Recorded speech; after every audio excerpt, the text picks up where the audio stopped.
Hello everyone and welcome back to John Paul Piano.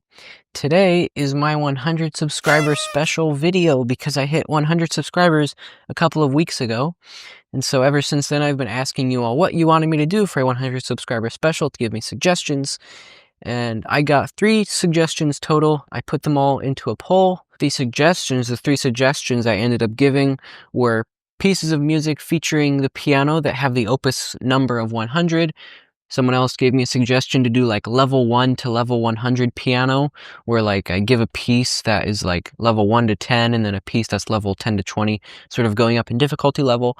And then the last suggestion I got was to give you all sort of my top 3 favorites in certain categories like symphonies, piano concertos, periods of music, things like that. So I put all 3 of these things into a poll last week. I gave you all a week to vote on it. And the one that got the majority of votes was the top 3 favorites in certain categories. So that's what I'm going to be doing today. There are lots of different categories I could give you my top 3 of, and giving a top 3 for certain categories, only giving 3 will be very hard because there's so much great music out there. But to keep this video not hours long, I have 8 categories that I will be giving you all my top 3 in. And if you'll like this video, let me know down below and I'll do a part 2 where I go through even more categories and I give you my top 3 choices in other categories that I don't cover in this video. Also, for sake of time in this video, that way it's not hours long once again, instead of actually showing you like examples from all of my favorites that I list in this video, instead of showing you examples in the video of all of my favorites, I will make a separate video, sort of a part 2 to this, where I go through all the different pieces and composers that are my favorites in each of the categories, and I will give just a little example of it, like sort of a snippet. That way, if you haven't heard these pieces, you can go check them out for yourself, but that will be in a separate video coming very soon. Oh, and shout out to all of those that gave me suggestions. Thank you all for the suggestions. They were all really great suggestions, but this one's the one that was chosen, and who knows, maybe in the future I'll just go back through and do the other 2 suggestions anyway, because I think they'd make great videos as well.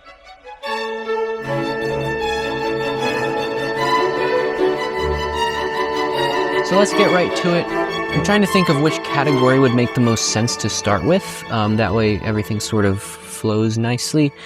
I guess musical periods. So what are my 3 favorite musical periods? So there are 4 main, well, I guess I'd say 5 main musical periods in classical music. These are like the Baroque, the classical, romantic, impressionistic, and then of course I guess you could call it like modern day type thing. But there are lots of others. There's also like medieval music, which came even before the Baroque. There's like late romantic, and like there's a whole bunch of other categories, but the main 4 I would say is Baroque, classical, romantic, and impressionistic. I would say my top favorite musical category would probably be romantic. I like the more sort of emotional, like emotionally driven music, where it makes you feel emotions. Of course, all music does, like Baroque and, of course they all make you feel emotions, but the romantic especially really started going down deep into that, like where you can really now tell stories through music and make the audience feel a certain way and things like that. I really like that. I would also say that romantic music is probably my favorite to perform as well on the piano. I don't know. Yeah, that's probably my favorite category. There are lots of great composers in there, but we'll get to that in a minute. My second favorite category, I would probably say classical. Because you have people like Mozart and Beethoven in there. And the classical era is well, you have sort of 2 different parts of classical era. There's sort of classical, which is comprised of people like Haydn, Mozart, Clementi, people like that, composers like that. And then you have sort of the later classical, sort of pre-romantic era, which is when Beethoven came in, and Schubert and other composers that were sort of a bridge between classical and romantic. So you have sort of this very wide variety, and you have a very wide variety in romantic music as well. With the classical, once again, there's sort of 2 different parts of classical, because when you listen to classical music from the classical era, you can tell there's sort of a very big difference between how Mozart wrote piano sonatas versus how Beethoven wrote piano sonatas, So there's sort of a difference there. There's sort of two parts of the classical era. That's sort of what I like about it, is that you get very dramatic music from composers like Beethoven, but then you get sort of light, happier classical music from people like Haydn, Mozart. And then I would say that my third favorite musical period, it'd be between Impressionist and Baroque. I don't know, I like both for different reasons. I think I've got to give it to Baroque though, because I've been sort of exploring the Baroque era more recently. Because in the past, when I was not as musically mature, I was thinking, this stuff all sort of just sounds the same, sort of boring, but now that I'm sort of going deeper into it, it's not. And I've discovered a lot of composers in the Baroque era that are criminally underrated, but that are very, very fun to listen to. And the Baroque music, usually if I just need something to listen to sort of wind down from like a stressful day or something like that, or if I just need to have something on in the background as I'm studying, I'll put on Baroque music, because it's just very it's very ordered music. Not that the other categories aren't, but the Baroque is very ordered, so there's just something very calming about it that I really like. So those, I would say, are my main three favorite musical periods. I really do like Impressionists as well, but I could only give three. So next up, I guess we'll go to composers. So this is an extremely big demand of me to only give three favorite composers, just because there's so many wonderful composers out there. I guess what I'll do is I'll give, I'll give four. I'll give one in each classical era. That's my favorite. Or I don't know if once again, I'll give one of my favorites from each era, because I can't give just a definitive number one for each category of classical music, just because I can't. I'm not decisive enough, and I like tons of music, so I can't really give just one. So one of my favorites in each category. The Baroque, so of course everyone knows the king of Baroque music and sort of the king of classical music overall is Bach, is Johann Sebastian Bach. So sort of leaving him out because he's obviously the best in the Baroque era, I would say a composer that I've sort of recently started listening to a lot more of is Jean-Philippe Rameau. He's very good. I really love his piano music, or his keyboard music, I guess you'd say, because the piano wasn't around when he wrote. He wrote on other types of keyboards like harpsichord. But it's very nice. So I would suggest, if you haven't heard of Jean-Philippe Rameau, to go check out some of his keyboard music. It's really just very delightful stuff, and some of it sounds quite romantic actually in the way that he writes it. But I would say he's definitely one of my favorites in the Baroque era. Classical, of course, I've just got to give it to Mozart. Mozart is the best, obviously, in the classical era. Obviously one of the best overall in classical music. Yeah, what else can I say? It's Mozart, it sort of speaks for itself. In the Romantic era, I would say one of my top favorites, of course, would be Frédéric Chopin. I guess he's the one I'll give for this one. Frédéric Chopin's probably my favorite in the Romantic era.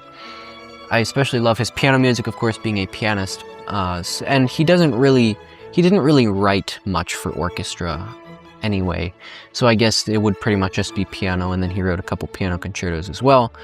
But yeah, Chopin is just so emotional, and he just has such a wide range of emotions in his music that there's sort of something for everyone there. And yeah, Frédéric Chopin for the Romantic era. And then the the top impressionistic composers, I suppose, would be Claude Debussy and Maurice Ravel. I tend to prefer Debussy over Ravel. I do like Ravel. In the past, I didn't quite understand his music as much, but now, listening to him now, I can understand it a bit more. I'm still sort of getting into Ravel's music, but I would say overall I like Debussy more. It's very colorful writing, and in other periods of music like classical and romantic, I feel like the music was more focusing on sort of just the style of writing and sort of the stories that you could tell in the music. I feel like Impressionism is now more focused on color and the different colors you can create, the different feelings you can create through the music. And Debussy is wonderful at that. I really love Debussy. Okay, those are my favorite composers in each category.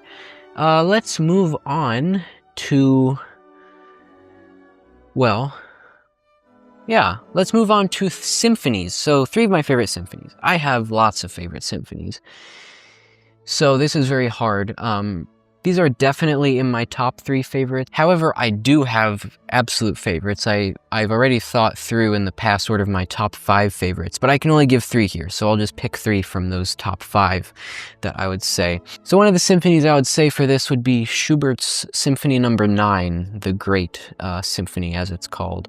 And it's just, I actually only discovered this piece more recently. Like I knew about it before, but I hadn't really fully listened to it with interest, but I listened to it probably about a year ago, like actually sort of devoting my time to it, and I just absolutely fell in love with it. It's just such a wonderful piece. It's a massive symphony. It runs about an hour long, but it's just such a great symphony. I mean, if you haven't heard it, you have to go listen to it because it speaks for itself, but just the melodies in it, the harmonies, and it's a very majestic piece in many ways, especially with the opening movement with the horn solo, and that I'm sure that you all know. And so yeah, so I would say Schubert 9 would be in my top favorites. Another one that I would put in there would be Beethoven No. 7. This is my favorite Beethoven symphony, Beethoven Symphony No. 7. It has wonderful melodies, it's very catchy, and it sort of draws from sort of folk dances and things like that, and creates a very upbeat, lively symphony. And not only do I have that to say why it's my favorite, but Beethoven himself said that it was his best symphony when he wrote it. So I have the composer himself to back me up on that. So yeah, I would say Beethoven 7 will be up there. I absolutely love that symphony. It's my favorite Beethoven symphony. And then definitely one of my top favorite symphonies, if not my absolute favorite symphony, is Mahler's Second Symphony, the Resurrection Symphony. It's absolutely one of my favorites. I can listen to it just 100 times in a row. I don't think I get tired of it. Especially, you know, the ending, of course, that everyone knows with the chorus and the soloists. It's just an outstanding symphony. It's incredible.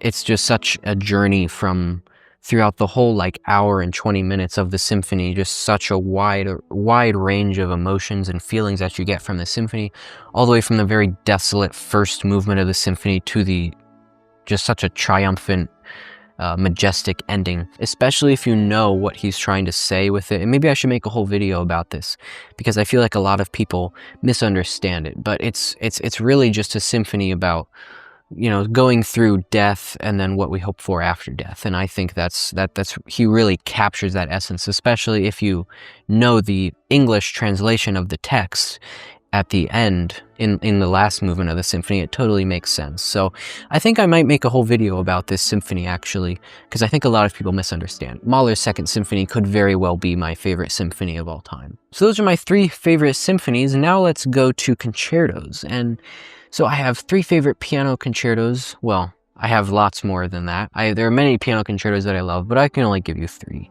So this was very hard whenever I was thinking through this, you know, what ones should I say for this, just because there's so many out there that are wonderful.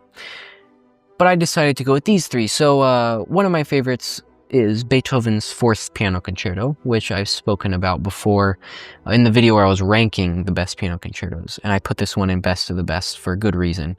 It's just such a nice piano concerto, very melodic, very harmonious, just very sort of, in many ways, very relaxing to listen to. It's not quite as bombastic as Beethoven typically is in his other concertos and symphonies, so it's just sort of a very, very beautiful piano concerto. So Beethoven 4 is definitely one of them. Another one that I know everyone will agree with on this one, Rachmaninoff No. 2 for sure, Rachmaninoff's Second Piano Concerto. Such an outstanding piano concerto, Rachmaninoff No. 2.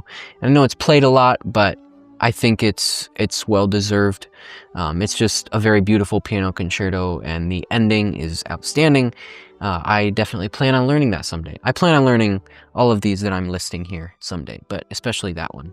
And then the third one that I would mention for this is one that people don't really know about, at least at large in the classical music world. And I think I will do a podcast episode on this for the Hidden Harmonies podcast. I'll do an episode on this concerto, but this would be Moritz Moszkowski's Piano Concerto in B minor. Most people, when you say Moszkowski Piano Concerto, they think of E major, the E major one, but he actually did write another one, which actually was technically his first piano concerto, and it's really, really good, and I would say it's definitely one of my favorite piano concertos. There's only been one recording of it out there. I mean, there's if you look it up on YouTube, you'll find multiple videos of it, but it's all the same recording because it's only been recorded once. It was only discovered back in the 2010s, I believe. So it was discovered recently, but written back, in like the 1800s when Moszkowski was alive. And it's just such a wonderful piano concerto. I mean, I've listened to it numerous times by now and I don't get tired of it. So definitely, if you haven't heard it, go listen to it. But I do plan on doing a Hidden Harmonies podcast episode on it. So I'll get more sort of in depth in that on this concerto. How about favorite string concertos? I know that I'm a pianist first and foremost, but I do listen to other instruments as well and other instrument concertos too. So string concertos, so this can be violin, cello, viola even, because there are a couple of viola concertos. I would say my 3 favorite string concertos, of course the ones that everyone knows of in the violin world is, the Tchaikovsky concerto, the Mendelssohn concerto, even the Bruch concerto. And all those are really good. I especially really love the Tchaikovsky concerto. But I would say one of my top favorites for this would be Saint-Saëns' Third Violin Concerto. It's just a very delightful piece and a very exhilarating piece to listen to for sure. And I don't know if it's performed too often, because once again, I'm a pianist, I'm not really out there in the violin world too much, but I really enjoy it, and it's a very good piece for sure. Definitely one of my favorite violin concertos is the Saint-Saëns' Third Violin Concerto. So that's one that I would mention for this category. The Dvorak Cello Concerto is definitely one of my favorite cello concertos, if not my absolute favorite cello concerto. It's very good. I know everyone loves it, but it deserves the love it gets, and it's just such a emotional, well-written cello concerto, and there's not too many cello concertos out there, I don't think. I mean, I'm not a cellist, so I wouldn't know for sure, but I don't think there's really that many out there. But this one's one of the top in the repertoire, and it's a really great cello concerto. So that one I would say is number 2 in that category. And then the third one I'll mention, the Elgar Cello Concerto. It's such an emotionally devastating concerto, and this is sort of what I would listen to if I want to feel very sad, I know he wrote it for multiple reasons, but one of the reasons why he wrote it was, I believe his wife had just passed away, so he wrote this to sort of mourn for her, and then he also wrote it, I believe I read somewhere that he wrote it partially as like a requiem for the fallen soldiers in the war around that time. It's just such a emotionally devastating cello concerto that it's definitely one of the top out there. And just from the very first opening chords, it's just so heartfelt, just so heart-rendering even in a way. It's an amazing concerto. Okay, so we've done composers, we've done musical periods, done symphonies, piano concertos, and string concertos. So we have 3 categories left. Solo piano pieces. This is an extremely hard one for me to do because, only to give 3, that's such a hard task to ask me to do, especially being a pianist. One of my favorite solo piano pieces is the Franz Liszt 11th Transcendental Etude, which is also known as like the Harmonies, I don't know how to pronounce it, but Harmonies du Soir Etude, or the Harmonies of the Evening Harmonies. And it's an extremely beautiful piece of music, especially for an etude. Just the amount of beauty that is in that etude is outstanding. Definitely one of my favorites. I plan on learning it soon. But yeah, that's I would say would be one of my top favorites for sure, is the Liszt 11th Transcendental Etude. If you haven't listened to it, definitely go listen to it.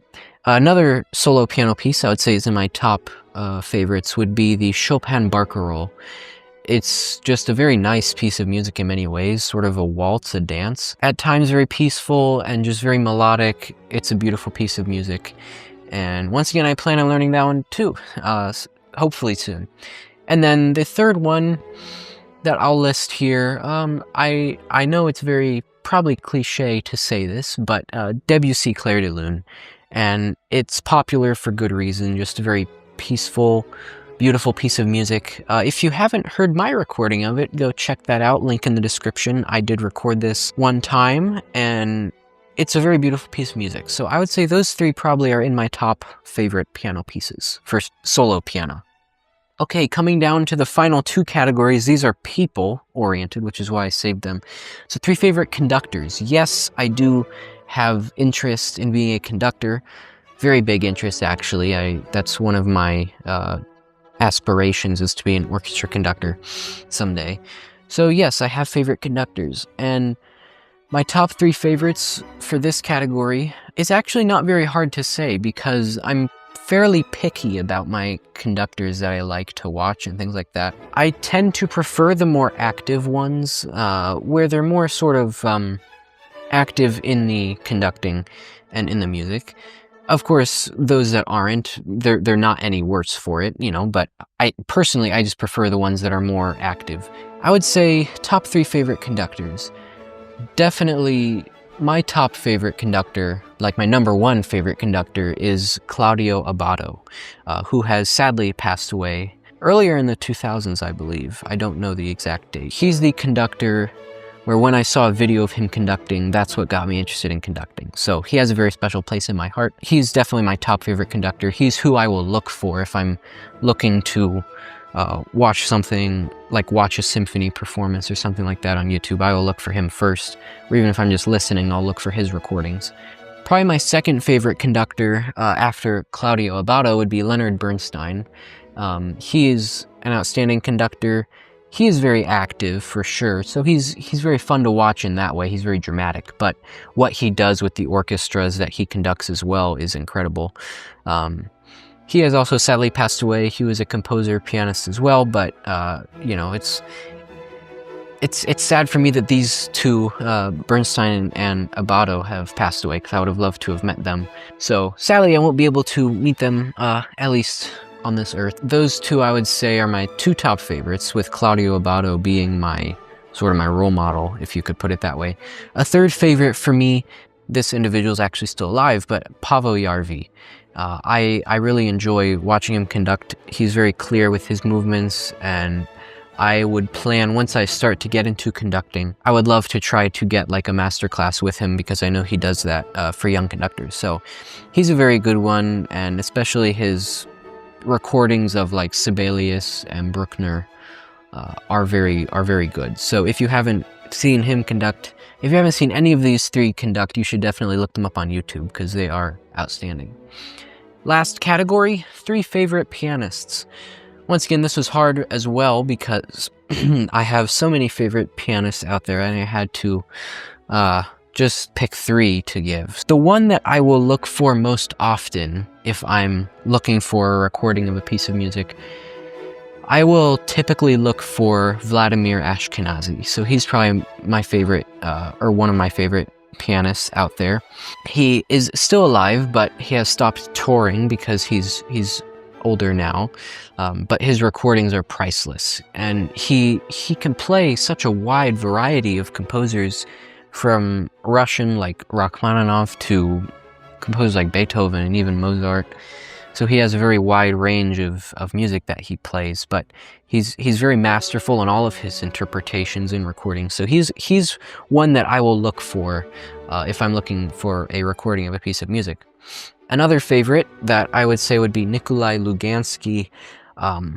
He has very good recordings, especially of Rachmaninoff, and he is very fun to watch because his technique is flawless. Yeah, I would say he's definitely up there, because he plays so brilliantly, and he plays really tough stuff too, but he plays it all like perfectly. So it's really inspiring. to see him play. A third favorite I would give in that category, this one might be a bit controversial because I know that opinions are mixed on him, but I really like Vikingur Olafsson. His Bach interpretations are very wonderful, are just really great. Some people have called him the modern Glenn Gould, but yeah, I really like him because his interpretations are all very masterful. His Bach is perfect in my opinion. So he's one that I really enjoy to listen to, and he has such a nice touch on the piano, like the sound he produces from the piano. I don't know how he does it, but it's a very nice tone that he gets out of the piano. So he would be one of my favorites as well. So thank you all for watching. There are my top 3 in those categories. This is the 100 subscriber special video. There will be a part 2 of this coming soon where I will give examples of all my favorites that I just gave. That way you all can sort of see for yourself what I'm talking about and go check them out if you're interested. So thank you all for watching. Once again, thank you all so much for 100 subscribers, but keep subscribing. If you all like this video and want me to do a part 2 where I give my top 3 favorites in even more categories, let me know down in the comments and I'll do that. Do I have good taste? Let me know down in the comments if I have good taste as well. And thank you all for watching. Please like, subscribe, and share the videos, and keep spreading classical music through the world.